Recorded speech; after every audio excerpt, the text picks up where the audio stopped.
Hello students, आज जो हम टॉपिक डिस्कस करेंगे वो है वाटर पोटेंशियल। दो तीन टॉपिक डिस्कस करेंगे, उसमें से फर्स्ट है वाटर पोटेंशियल, हिंदी में कहते हैं जल विभव। इससे पहले हमने बात करी थी ऑस्मोटिक प्रेशर यानी ओपी, टर्गर प्रेशर यानी टीपी, वॉल प्रेशर यानी डब्ल्यूपी और डीपीडी यानी और एसपी, डिफ्यूजन प्रेशर डेफिशिएंट और सक्शन प्रेशर। आज हम इस फ्लो में लेंगे वाटर पोटेंशियल। वाटर पोटेंशियल की डेफिनेशन होती है, जैसा हमने डीपीडी के बारे में बात की थी, वैसी है वाटर पोटेंशियल। वाटर पोटेंशियल देखिए, हमारे पास एक शुद्ध पानी है और एक उसका विलयन है। शुद्ध पानी में प्योर वाटर के मॉलिक्यूल हैं तो उनकी जो एनर्जी है वो ज़्यादा होगी, जबकि हमने कोई विलयन ले लिया, यानी कि पानी के अंदर हमने कुछ डाल दिया, चीनी डाल दी या नमक डाल दिया, कोई भी सॉल्ट डाल दिया, तो उससे क्या होगा कि प्योर वाटर नहीं है, वाटर के मॉलिक्यूल कुछ कम हो गए, यानी उनके ऊपर कुछ रेस्ट्रिक्शन लग गया, तो वहाँ पे जो वाटर के मॉलिक्यूल हैं उनकी एनर्जी कुछ कम हो जाएगी। तो हमारे पास दो सिस्टम हो गए, प्योर वाटर और वाटर का कोई सॉल्यूशन।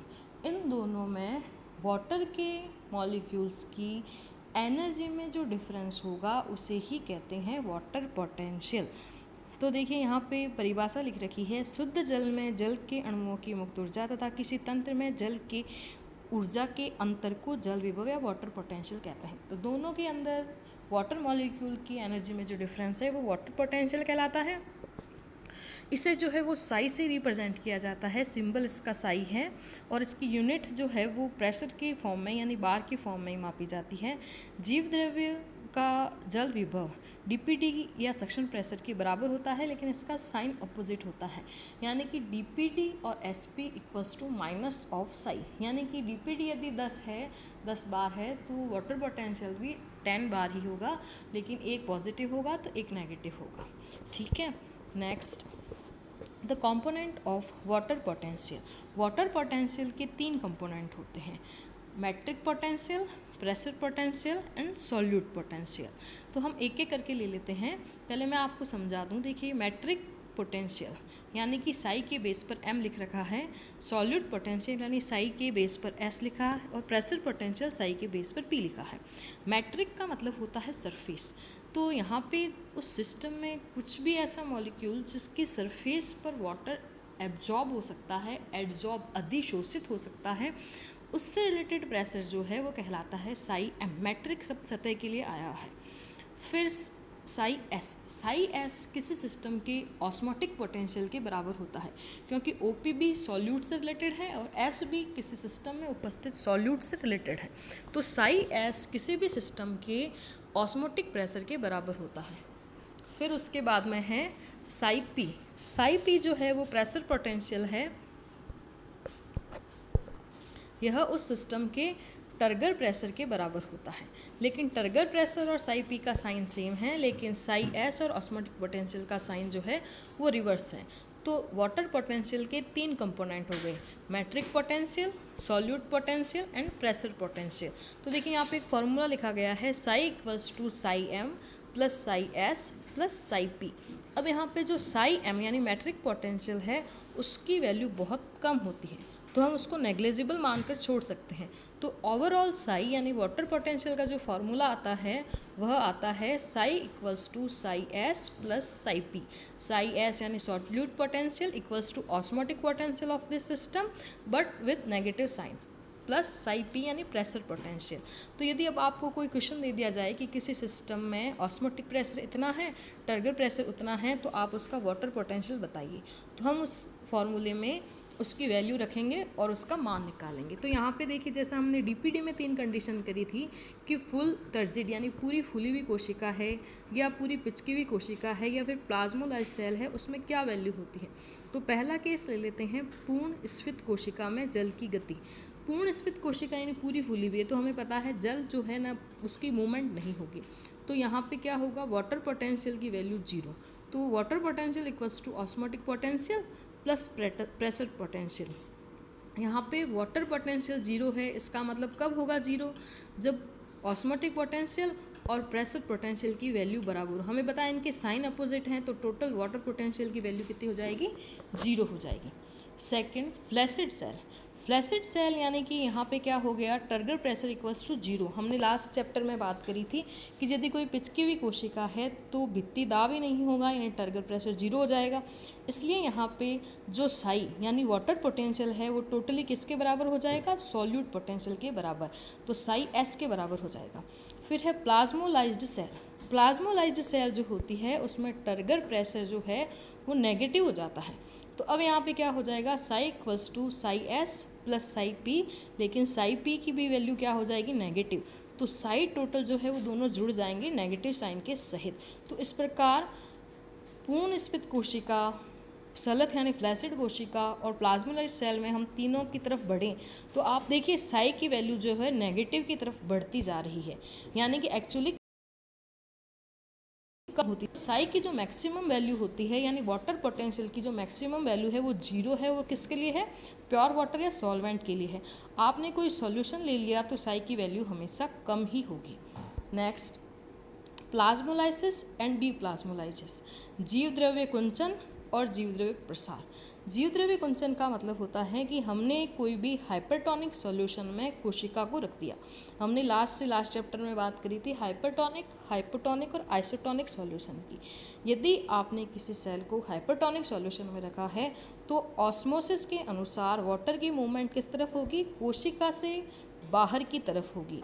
तो अब वहाँ पे कोशिका क्या हो जाएगी, पिचकना शुरू हो जाएगी। यदि ये प्रोसेस लंबे समय के लिए चलता जाए तो कोशिका का प्रोटोप्लाज्म श्रिंक हो जाएगा और सारा पानी बाहर चला जाएगा।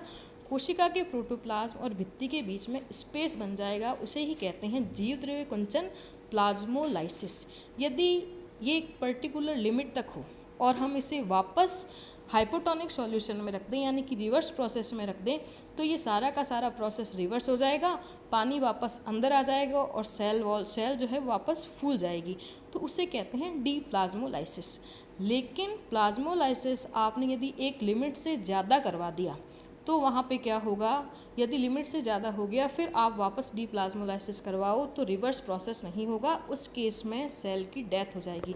तो प्लाज्मोलाइसिस एंड डीप्लाज्मोलाइसिस, तो ध्यान रखिए डीप्लाज्मोलाइसिस तभी होता है जब आपने एक लिमिट तक ही प्लाज्मोलाइसिस करवा के कंडीशंस को रिवर्स कर दिया है।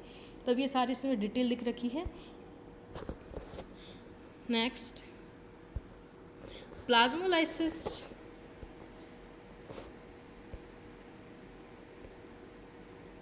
प्लाज्मोलाइसिस का क्या क्या यूज है। सबसे पहले देखिए, प्लाज्मोलाइसिस जो है केवल जीवित सेल का ही कैरेक्टर है। यदि कोई सेल डेड है तो उसके द्वारा प्लाज्मोलाइसिस प्रेजेंट नहीं किया जाता, दर्शाया नहीं जाता है। तो आप जीवित और मृत कोशिका में अंतर देख सकते हैं। दूसरा, प्लाज्मोलाइसिस जो है उसके द्वारा ओपी का अनुमान लगाया जाता है कि किसी की सेल शेप में या जो कोशिका रस है उसमें सांद्रता या ओपी कितना है।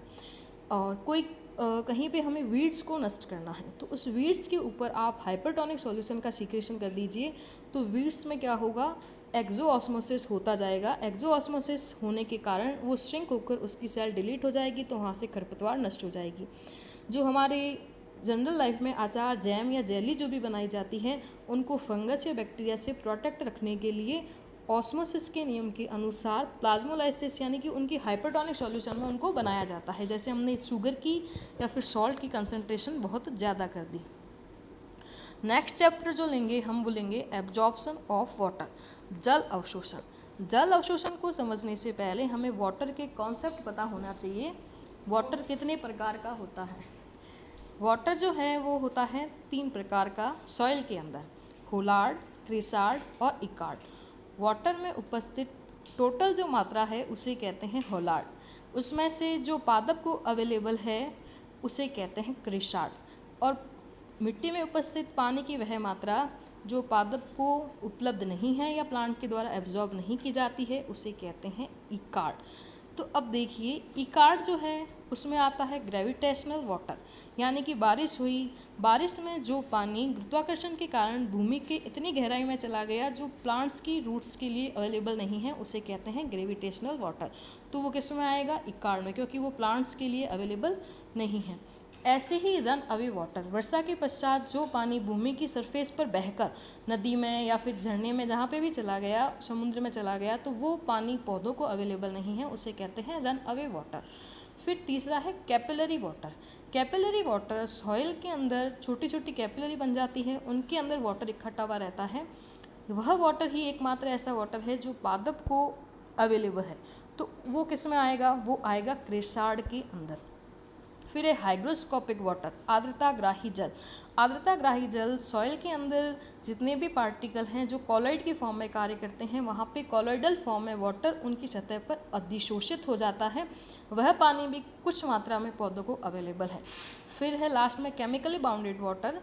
पानी की कुछ ऐसी फॉर्म्स होती हैं जो सॉइल में उपस्थित साल्ट के साथ केमिकली बाउंड रहती है, वह पानी भी पौधों को उपलब्ध नहीं होता। तो यहाँ पे देखिए सॉइल में जो टाइप ऑफ वाटर मैंने आपको बताया, gravitational water, runaway water, capillary water, hygroscopic water, chemically bounded water. तो उनमें पादपों को उपस्थित केवल कैपिलरी और हाइग्रोस्कोपिक और मुख्य रूप से केवल कैपिलरी वाटर ही है। बाकी सभी जो पानी हैं वो पौधों को अवेलेबल नहीं होते, तो वो किस में आएंगे? इकार्ड के अंदर। नेक्स्ट लेंगे नेक्स्ट क्लास में।